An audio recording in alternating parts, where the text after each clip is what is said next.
அதே போல்தான் இச்சமுதாயமும் முதல் 3 மதிப்பெண் எடுத்த மாணவர்களை மட்டும்தான் இச்சமுதாயம் போற்றுகிறது. மற்ற மாணவர்களை பற்றி எண்ணுவது கூட இல்லை.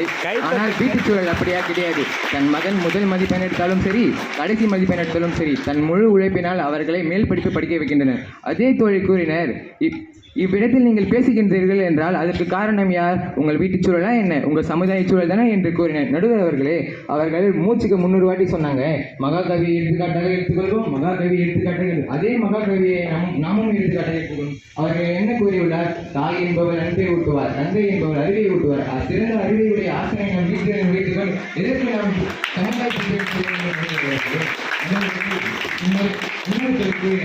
ஒரு பெற்றோர்கள் ஒரு தன் பிள்ளையிடம் என்ன கூறுவார்? நீ நன்றாக படித்து சமுதாயத்தில்